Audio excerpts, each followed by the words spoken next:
اللہ رب العزت نے جب پوچھا اے میرے حبیب، جب دوست سے ملنے کے لیے جاتا ہے تو اپنے علاقے کا کوئی ہدیہ لے کر جاتا ہے.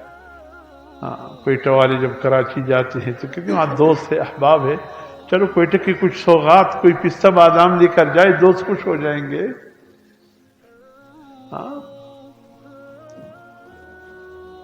تو سوغات ہر علاقے والے اپنے، اب تو مہنگائی ہو گئی، وہ سوغات بھی رہ گئے. اب بڑی مشکل سے اپنا آٹا روٹی پورا کر لے، بڑی بات ہوتی ہے. ورنہ حبیبی حضور صلی اللہ علیہ وسلم فرمایا محبت بڑھانے کے لیے ایک دوسرے کو ہدیہ دیا کر، اس سے محبت بڑھ. کوئی کسی چیز کا محتاج نہیں ہوتا، یہ ایک محبت کی بات ہوتی ہے.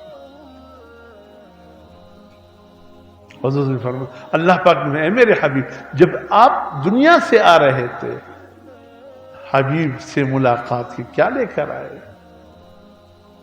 فرمایا یا اللہ بدنی عبادتیں بھی تیرے لیے، مالی عبادتیں بھی تیرے لیے، زبانی عبادتیں بھی تیرے لیے، یا اللہ تمام عبادتیں تیرے لیے لے کر آیا ہوں، تجھے اور کیا چاہیے یا اللہ؟ باقی چیزوں کی تو خزانے ہیں، عبادت سے لے کر آیا. اللہ نے بھی اپنے حبیب کو پھر نوازا. 10 چیزیں سیرت مصطفیٰ میں حضرت مولانا ادریس کاندھلوی رحمۃ اللہ علیہ نے جلد نمبر 2 میں لکھا ہے. اللہ نے اپنے حبیب کو 10 چیزیں عطا فرمائی. اس موقع پر وقت کی کمی ہے، کسی وقت انشاءاللہ پھر بیان کروں گا، لیکن اس موقع پر 3 چیزیں خصوصی انعام کے طور پر دی گئی. پیدا گڑی بند دماتا ٹیم را شاید دین چیز شورو یا بس روان میں. کتنے ہو گئے؟ سورے 2 اسین واللہ نعمت اللہ خنچی اوسا خواشیدی رانا سے مقتجان بوئی کاری سمجھ وقت پابندی نکینو دس وقت گاڑی راتا والا. 3 تحفے حضور صلی اللہ علیہ وسلم کو اللہ نے دیے. پہلا تحفہ تھا الصلاۃ الخمس، 5 نماز. یہ تحفہ ہے، یہ ہدیہ ہے. اللہ نے اپنے حبیب صلی اللہ علیہ وسلم کو عطا فرمایا کہ میری طرف سے اپنی امت کے لیے لے کر جاؤ. ارے نماز ثواب کی چیز نہیں ہے، اس لیے جب حضور صلی اللہ علیہ وسلم معراج کی رات اللہ سے یہ تحفہ لے کر آئے، اپنی امت کو فرمایا میری معراج کہ بے رب کے قدم تک پہنچا. اللہ نے جواب میں تمہیں بھی معراج کا موقع عطا فرمایا. الصلاۃ معراج المؤمنین. فرمایا اللہ نے اے حبیب اپنی امت سے کہو اگر تم اپنے رب سے ملنا چاہتے ہو نماز کے ذریعے تم اپنے رب سے ملاقات کر سکتے ہو. علماء نے لکھا ہے جو نماز پڑھ لے سلام پھرنے کے بعد کہے خدا کی قسم میں نے اللہ سے باتیں کی ہے، اس پر کفارہ واجب نہیں ہوتا. واقعی اس نے اللہ سے باتیں کی ہے. اس لیے کہ جب کوئی باہر سے آتا ہے تو پھر جب باہر سے آتا ہے گھر میں سلام ڈال کر آئے تو آپ جب السلام علیکم کہتے ہو نماز کے اختتام پر تو اس کا مطلب یہ کہ آپ کہیں سفر پر گئے تھے نا، اسی لیے تو سلام ڈال رہے ہیں. کہیں گئے تھے واپس آ گئے ہو اس لیے سلام ڈال رہے ہو. حضور صلی اللہ علیہ وسلم فرمائے سلام اس لیے یہ اللہ سے ملاقات کے لیے گیا تھا، اختتام پر واپس دنیا میں قدم رکھ رہا ہے، اس لیے السلام علیکم کہہ کر قدم رکھ رہا ہے. اس لیے نماز کو معراج کہا گیا. اے ایمان والو نماز کوئی معمولی عبادت نہیں ہے، خدا کی قسم بہت بڑی عبادت ہے. ہمارے دنیا کے مسائل بھی نماز کے ذریعے حل ہوں گے، آخرت کی مسائل بھی نماز کے ذریعے حل ہوں گے. حضور صلی اللہ علیہ وسلم فرماتے ایک نمازی کو جب قبر میں موت کے بعد رکھا جاتا ہے محسوس اس کو یوں ہوتا ہے کہ عصر کی نماز کا وقت ہے، سورج غروب ہو رہا ہے. جب فرشتے کہتے من ربک ما دینک ما تقول فی حق هذا الرجل، یہ کہتے بھائی ہٹ جاؤ، سوال جواب بعد میں کریں گے، سورج غروب ہونے کو ہے، میں نے عصر کی نماز نہیں پڑھی، مجھے ذرا عصر کی نماز پڑھنے دو پھر سوال جواب کریں گے. یہ اپنی اتنی نماز میں مگن ہوتا ہے قبر میں بھی فکر ہو تو نماز کی فکر ہے. فرشتے کہتے ہیں آپس میں ان کو تو نماز کی فکر ہے، سوال جواب خود مل گئے ہیں نماز کے ذریعے۔ ارے نمازی تیرے لیے قبر میں بھی خوشخبری ہے، حشر میں بھی خوشخبری ہے، معمولی عبادت تو نہیں۔ دوسری چیز فرمایا خواتیم سورۃ البقرہ، آمن الرسول سے لے کر یہ سورہ بقرہ کی آخری 2 آیتیں، پورے قرآن دنیا میں نازل ہوا۔ سورہ بقرہ کی آخری رکوع اللہ نے آسمانوں پر بیٹھ کر خود یہ آخری آیتیں اپنے حبیب صلی اللہ علیہ وسلم کو عطا فرما۔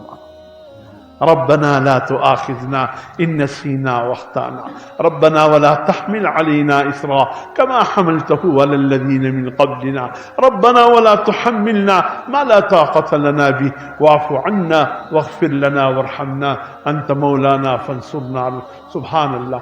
اللہ نے اس امت کے لیے آسانی کا ذکر کیا ہے۔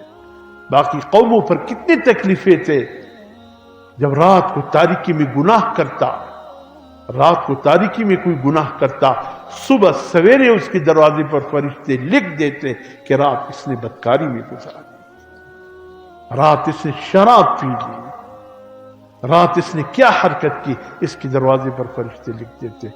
اے حضور صلی اللہ علیہ وسلم کی امتیوں، اپنی خوش نصیبی پر ناز کرو، اپنے پیغمبر پر ناز کرو جس کی دعاؤں کی برکت سے رات کو لوگ کیا کچھ کر لیتے ہیں، صبح پھر پارسا ہو کر نکلتے، لوگ پھر کہتے ہیں کہ ماشاءاللہ واہ پتہ نہیں رات کیسی گزاری۔ اللہ نے پردہ ڈال دیا ہے، پردہ ڈال، تو امت پر آسانی کا تذکرہ ہے اس میں۔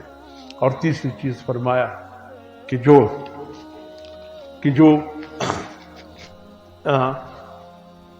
شفاعت امتی لمن لا یشرک باللہ شیئا، اپنی امت سے کہہ دے جو شخص اللہ کے ساتھ کسی کو شریک نہ ٹھہرائے اس کے لیے شفاعت حضور صلی اللہ علیہ وسلم قیامت کے دن فرمائیں گے۔ شریک، اللہ کے تدبر میں کسی کو شریک ٹھہرانا، اللہ کے تصرف میں، اللہ کی عبادت میں، اللہ کی ذات میں، اللہ کی صفات میں، کسی میں بھی کسی کو اللہ کے ساتھ شریک نہیں ٹھہرانا ہے۔ اللہ بھی دیتے ہیں اور فلاں بھی دیتا ہے۔ مجھے کہنے دیجئے حضرت سیدنا شیخ عبد القادر جیلانی رحمت اللہ علیہ، خدا کی قسم ان کے پاؤں کی خاک ہمارے آنکھوں کا سرما، ان کے پاؤں کے نیچے کا ذرہ ہمارے سروں کا تاج، لیکن اللہ کی صفات کے حامل نہیں ہے۔ غوث اعظم اللہ کی ذات ہے، بس یاد۔ حضرت حجویری رحمت اللہ علیہ لاہور کے اللہ کے ولی، اللہ کے عظیم بندے، لیکن داتا گنج بخش اللہ کی ذات ہے۔ حضرت خواجہ معین الدین اجمیری سرتاج الاولیاء ہے، لیکن سننے والا اور حاجتیں پورا کرنے والا اللہ کی ذات ہے۔ کوئی کسی کو اولاد نہیں دے سکتا سوائے اللہ کے، کوئی بیماری دور نہیں کر سکتا سوائے اللہ کے۔ ارے نماز کی ہر رکعت میں آپ کیا کہتے ہیں؟ مالک یوم الدین کی بات کیا کہتے ہیں؟ ایاکا نعبد و ایاکا نستعین۔ کیا معنی؟ اے اللہ ہم تیری ہی عبادت کرتے ہیں، وَإِيَّاكَ نَسْتَعِينُ، اور اے اللہ ہم تجھ ہی سے مدد مانگتے ہیں، تجھ ہی سے۔ کیا مطلب؟ تیرے علاوہ کسی اور سے نہیں۔ کیوں پھر بگڑ جاتے ہیں؟ عقیدے میں بگاڑ آ جاتی ہے۔ حضور صلی اللہ علیہ وسلم فرماتے ہیں جو اللہ ہی پر یہ آخری نماز آپ کون سی پڑھتے ہیں؟ وتر، ٹھیک ہے نا؟ وتر میں آپ کیا پڑھتے ہیں؟ دعائیں، آخری دعائیں قنوت ہے نا۔ اللہم انا نستعینک ونستغفرک ونؤمن بک ونتوکل علیک ونثنی علیک الخیر ونشکرک ولا نکفرک ونخلع ونترک من یفجر۔ اللہم ایاک نعبد ولک نصلی ونسجد وإليك نسعى ونعفد ونرجو رحمتك ونخشى عذابك إن عذابك بالكفار ملحق۔ اتنے وعدے کر کے ہم بستر پر جاتے ہیں اللہ کے ساتھ، پھر کیوں ہم صبح وعدوں کے خلاف کرتے ہیں؟ یا اللہ تیرے علاوہ ہم کسی سے نہیں مانگیں گے، یا اللہ تیری عبادت کریں گے، یا اللہ تجھ پہ ہم توکل رکھیں گے، یا اللہ بھروسہ تجھ پہ ہوگا، پھر کیوں بگڑ جاتے؟ اس نے فرمایا جو شرک سے دور رہا، حضور صلی اللہ علیہ وسلم فرماتے اس کے لیے میری شفاعت ہو۔ جس نے میرے محترم دوست، یہ معراج کا پیغام ہے۔ کل بروز ہفتہ، کل 26 رجب رات کو رجب کی